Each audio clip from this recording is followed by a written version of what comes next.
ఇసుక AP liquor scam కేసులో SIT దర్యాప్తు వేగంగా సాగుతోంది. ఇప్పటి వరకు ఈ కేసులో 11 కోట్ల నగదు సీజ్ చేశారు. కేసు పురోగతిపై డీజీపీకి సిట్ చీఫ్ రాజశేఖర్ నివేదిక అందించారు. ఇక ఈ కేసులో అంతిమ లబ్ధిదారు వైసీపీ అధినేత మాజీ సీఎం జగన్ మాత్రమేననే టాక్ వినిపిస్తోంది. ఈ నేపథ్యంలో జగన్ అరెస్టుపై పాత్రికేయుల ప్రశ్నలకు టీడీపీ నేతలు క్లారిటీ ఇస్తున్నారు.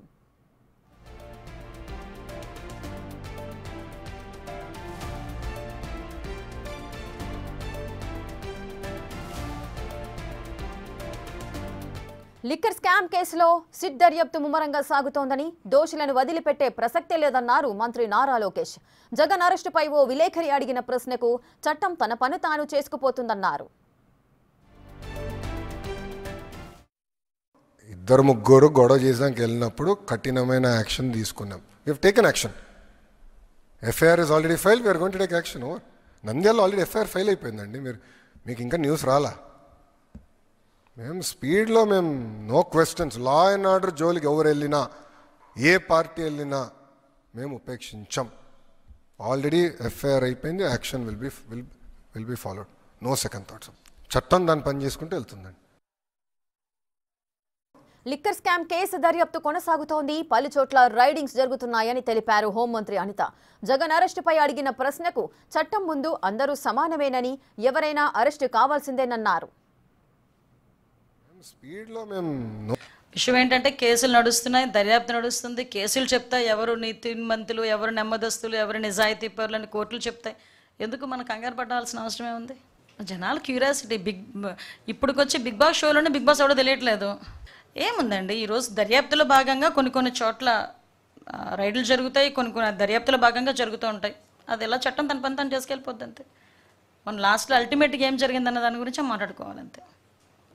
విషయం ఏంటంటే కేసులు నడుస్తున్నాయి, దర్యాప్తు నడుస్తుంది. కేసులు చెప్తాయి ఎవరు నీతిమంతులు, ఎవరు నెమ్మదస్తులు, ఎవరు నిజాయితీ పరులని కోర్టులు చెప్తాయి. ఎందుకు మనం కంగారు పడాల్సిన అవసరమే ఉంది? జనాల క్యూరియాసిటీ. ఇప్పుడుకొచ్చి బిగ్ బాస్ షోలోనే బిగ్ బాస్ ఎవడో తెలియట్లేదు. ఏముందండి, ఈరోజు దర్యాప్తులో భాగంగా కొన్ని చోట్ల రైడ్లు జరుగుతాయి, కొన్ని దర్యాప్తులో భాగంగా జరుగుతూ ఉంటాయి. అది ఎలా చట్టం తన పని తను చేసుకెళ్ళిపోద్ది అంతే. మన లాస్ట్లో అల్టిమేట్గా ఏం జరిగిందన్న దాని గురించి మాట్లాడుకోవాలంతే. విషయం ఏంటంటే కేసు లిక్కర్ దందాలో అనుకున్న దానికంటే ఎక్కువ స్కామ్ జరిగిందన్నారు టీడీపీ నేత గోరంట్ల బుచ్చయ్య చౌదరి. తాము 100 కోట్లు అవినీతి జరిగిందని భావించాం, కానీ నిజానికి 1000 కోట్ల కుంభకోణం జరిగిందనే సమాచారం ఉందన్నారు. త్వరలోనే ఈడీ రంగంలోకి దిగుతోందని, బిగ్ బాస్ కోసం రాజమండ్రి సెంట్రల్ జైలు వెయిటింగ్ అన్నారు గోరంట్ల. డంపులు మార్చేస్తా ఉన్నారు. ఎప్పుడైతే నిన్న డంపు బయటకు వచ్చిందో రాత్రి నిన్నటి నుంచి మొదలైపోయింది. 1000 కోట్లు దోచారు. మేమందరం 3500 కోట్లు, 30,000 కోట్లు దోచారు. అది దొరుకుతుంది తక్కువే. కానీ నిన్నటి నుంచి డంపులు మారుస్తున్నాడు. జగన్మోహన్ రెడ్డి గారికి ఉనుకుబుట్టి ఎక్కడెక్కడ ప్యాలెస్లో దాచినవన్నీ కూడా తరలిస్తూ ఉన్నారు. డంపులన్నీ మారుస్తూ ఉన్నారు, కొత్త ప్రదేశాలకు మారుస్తూ ఉన్నారు. అన్నీ దొరుకుతాయి ఇవాళ కాబట్టి 2 ఒకటే అతనంటే భయం. ఆ హత్యా రాజకీయాలకు పేరు మోసిన జగన్మోహన్ రెడ్డి గారి కుటుంబానికి సంబంధించి భయం ఉంది. అయ్యా నిజం చెప్తే, వాస్తవాలు చెబితే మనం చంపిస్తాడేమో. ఎందుకంటే గత అనుభవాల దృష్ట్యా భయభ్రాంతులకు గురవుతున్నారు. కానీ తప్పదు, వాస్తవాలు వెలుగులోకి వస్తాయి. ఇవాళ ఈడీ కూడా రంగంలోకి వస్తుంది. కేవలం 100 కోట్ల రూపాయల దానికే ఢిల్లీలో లిక్కర్ కుంభకోణం చూసాం. 1000 కోట్ల కుంభకోణాన్ని ఎలా వదిలేయాలి? మళ్ళీ కక్కించాలి, దాన్ని వసూలు చేయాలి. దుర్మార్గుని అసలు ఎవరైతే మెయిన్ దోషో అతను శిక్షించబడాలి. 100% బిగ్ బాస్ సీఎంగా అధికార దుర్వినియోగం చేసి దోచుకున్నాడు కనుక అతనే ముఖ్య దోషి. అతనే రాజమండ్రి సెంట్రల్ జైలు వసూలు లెక్కేసిన రోజు. ఏపీ లిక్కర్ స్కామ్ కేసులో అయితే సిట్ దర్యాప్తు వేగంగా సాగుతోంది. ఇప్పటి వరకు ఈ కేసులో 11 కోట్ల నగదునైతే సీజ్ చేశారు. అలాగే ఈ కేసు పురోగతికి సంబంధించి డీజీపీ సిట్ చీఫ్ రాజశేఖర్ నివేదిక అందించారు. దీనికి సంబంధించిన డీటెయిల్స్ మా ప్రతినిధి శివ అందిస్తారు.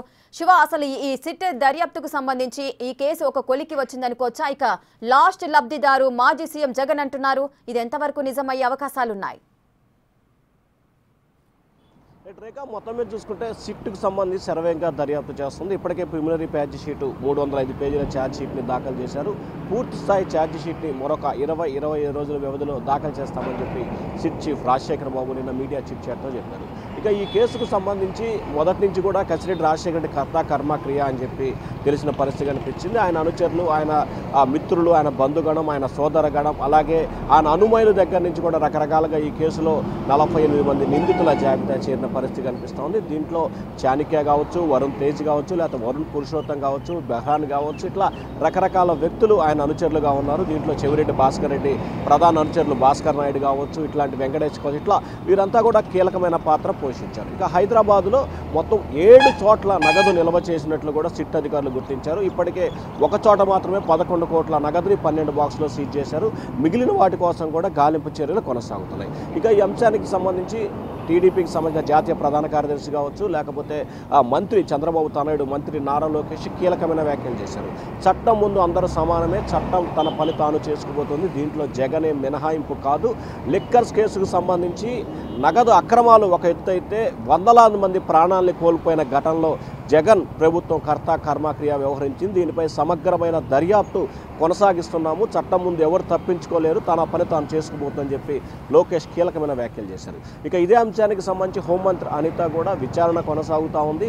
ఎవరు దోషిలో మీ అందరికీ త్వరలోనే తెలుస్తుంది, వెయిట్ చేయాలని చెప్పి కూడా మరొక కామెంట్ చేశారు. ఇక ఈ నివేదిక సంబంధించి ఇప్పటివరకు జరిగిన నివేదిక కావచ్చు, 11 కోట్ల నగదు సీజ్ విషయానికి కావచ్చు, భవిష్యత్తులో జరగబోతున్న పరిణామాలు, ఎవరెవరు విచారించబోతున్నారు, ఎవరెవరిని అరెస్ట్ చేయబోతున్నారు, నెక్స్ట్ పురోగతి ఏంటి అనే అంశానికి సంబంధించి కూడా ఏపీ డీజీపీ హరీష్ కుమార్ గుప్తాతో విజయవాడ సిపి అలాగే చిట్ చీఫ్ రాజశేఖర బాబు సుమారు 30 నిమిషాలు ప్రత్యేకంగా భేటీ అయ్యారు. ఈ భేటీకి సంబంధించి కూడా తదుపరి ఎవరికి నోటీస్ ఇవ్వబోతున్నారు అనే అంశం కూడా చర్చించినట్లు ప్రధానంగా చర్చించింది. మాజీ సీఎం జగన్మోహన్ రెడ్డికి త్వరలో నోటీస్ ఇచ్చే అంశానికి సంబంధించి వీరి మధ్య చర్చకు వచ్చినట్లు కూడా సమాచారం అయితే అందుతున్న పరిస్థితి కనిపిస్తుంది. అయితే సిట్ మాత్రం చాలా సర్వేగా దర్యాప్తు జరుగుతుంది. విజయవాడ సిపి రాజశేఖర బాబు నిన్న మీడియాతో చిట్ చాట్ మాట్లాడిన పరిస్థితి కనిపిస్తుంది. దాంట్లో పలు ఆసక్తికరమైన అంశాలు, కీలకమైన వ్యాఖ్యలు కూడా ఆయన చెప్పడం జరిగింది. ఈ కేసులో తాము అనుకున్న దానికంటే ఎక్కువ స్థాయిలో విచారణ జరిగింది. పక్కా ఆధారాలు, ఇప్పటివరకు తాము ఎవరినైతే అరెస్ట్ చేశామో, భవిష్యత్తులో అరెస్ట్ చేయబోతున్నామో ప్రతి ఒక్కదానికి సంబంధించి పక్కా ఆధారాలు, డాక్యుమెంట్ ఎవిడెన్సీ, అలాగే సీసీ ఫుటేజీ, అలాగే టెలిఫోన్ ఆడియో వీడియోలు ఇట్లాంటివన్నీ కూడా డేటా సేకరించిన తర్వాతనే తాము అరెస్ట్ చేశాము. ఇంకా ఈ కేసులో మాజీ సీఎం జగన్మోహన్ రెడ్డికి నోటీసులు ఇవ్వబోతున్నారు అనే దానికి సంబంధించి ఎవరైతే విచారణ అధికారులు ఉన్నారో ఆయన ఆ కేసు చూస్తున్నాడు కాబట్టి ఆయనే స్వయంగా వెళ్ళి నోటీస్ ఇస్తారా అంటే ఇంకా అప్పటిదాకా టైం పడుతుందా అనే అంశాన్ని కూడా ఆయన చెప్పిన పరిస్థితి. అంటే మాజీ సీఎం జగన్మోహన్ రెడ్డి నోటీసులు ఇస్తామనేది మాత్రం విజయవాడ సిట్ చీఫ్ ఇండైరెక్ట్గా చెప్పిన పరిస్థితి కనిపిస్తూ ఉంది. అరెస్ట్ అంశానికి సంబంధించి మాత్రం ఆయన క్లారిటీ ఇవ్వలేదు. చట్టం తన పని తాను చేసుకుంది, విచారణ కొనసాగుతుందని చెప్పి కూడా ఆయన క్లారిటీ మొత్తం చూసుకుంటే ఈ వ్యవహారం మొత్తం కూడా జగన్ వైపు చూపిస్తూ ఉంది.